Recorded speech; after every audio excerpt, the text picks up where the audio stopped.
students, today we will be studying the osteological features of a typical thoracic vertebra. Now, thoracic vertebrae are 12 in number and they can be classified into typical vertebrae and atypical vertebrae. The typical vertebrae are vertebra number 2 to 8, while the atypical ones are the first thoracic vertebra and 9th to 12th thoracic vertebrae. Today we will be studying typical thoracic vertebra. Now what we have here are a few typical thoracic vertebrae. Now there are some peculiar features that these vertebrae have. Let us first see the general features of any vertebra.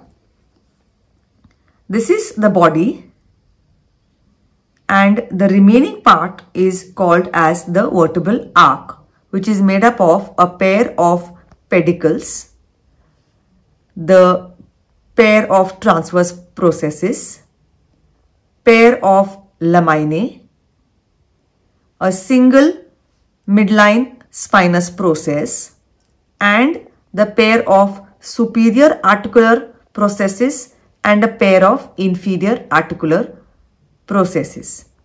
And between these two, that is between the body and the vertebral arc, we see the vertebral foramen.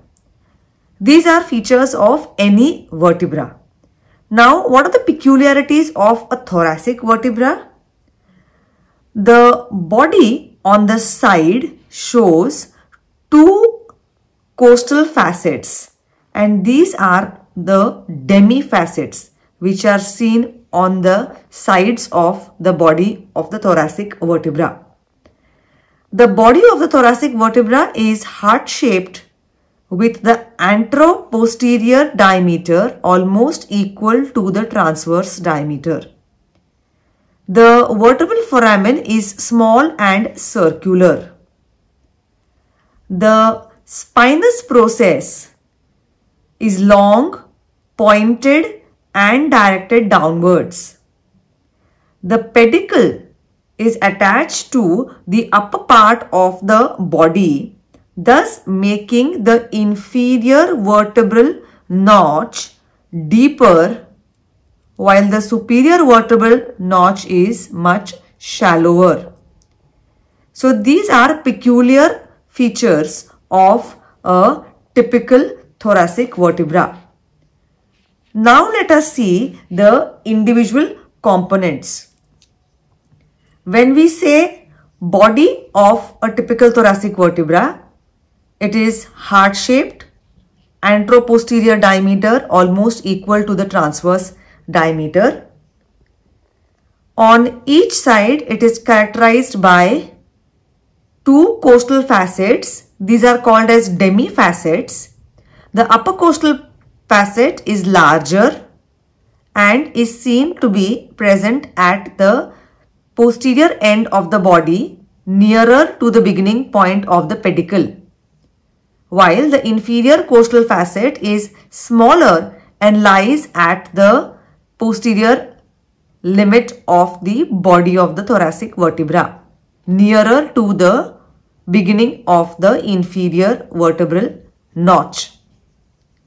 The upper costal facet articulates with the numerically corresponding rib, while the lower costal facet articulates with the head of the rib below.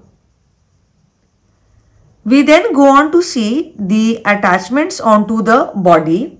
The anterior surface gives attachment to the anterior longitudinal ligament, while the posterior surface of the body shows a few foramens for passage of the basivertebral veins, and this posterior surface also gives attachment to the posterior longitudinal ligament.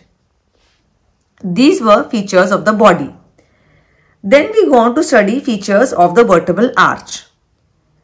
The pedicle is directed backwards and is attached closer to the upper border of the body, thus making the superior vertebral notch shallow as compared to the inferior vertebral notch, which is much deeper.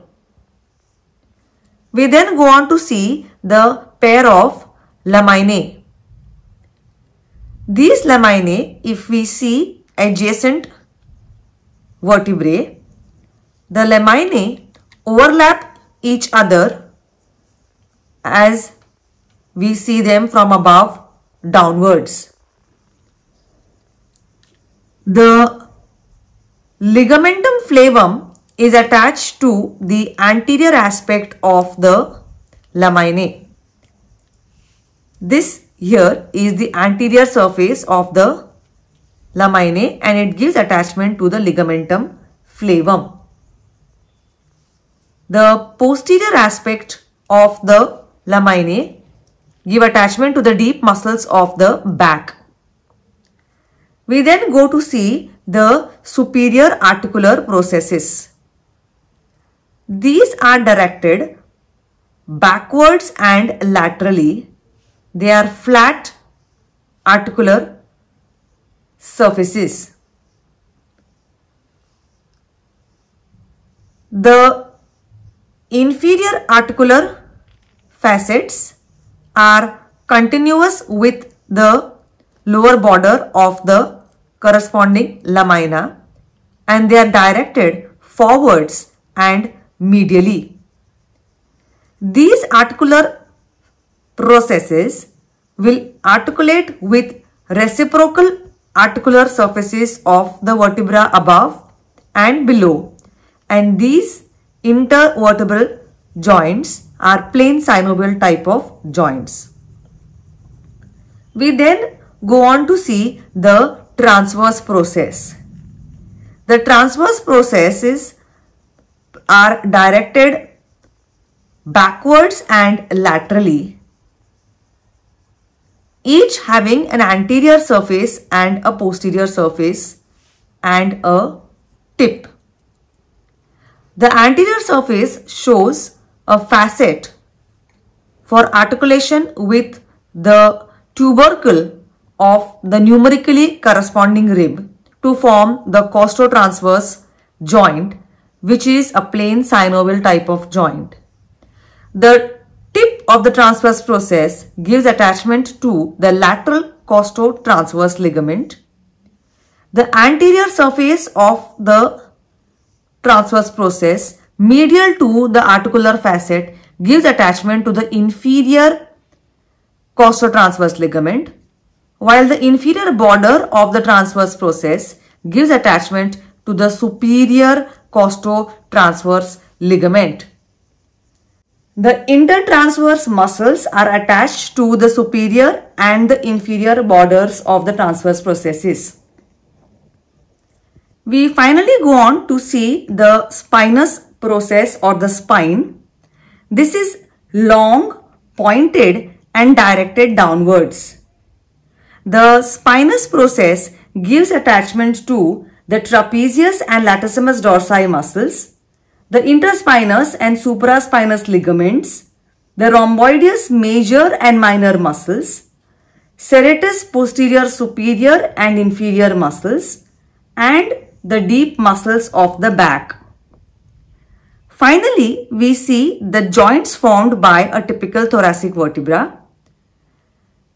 The body of the thoracic vertebra forms a joint with the body of the adjacent thoracic vertebra with the help of the intervertebral disc, and this is a secondary cartilaginous type of joint.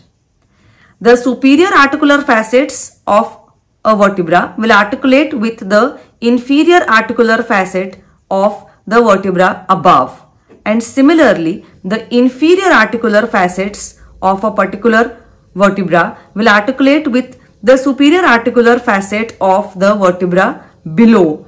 These are the intervertebral joints and they are plain synovial type of joints. Plus the facet on the transverse process of the vertebra will form a joint with the tubercle of the numerically corresponding rib, and that is the costotransverse joint, and it is a plain synovial type of joint. Thus, we have seen the peculiar features of the typical thoracic vertebrae, the morphological features and attachments along with the joints formed by the typical thoracic vertebra. Thank you.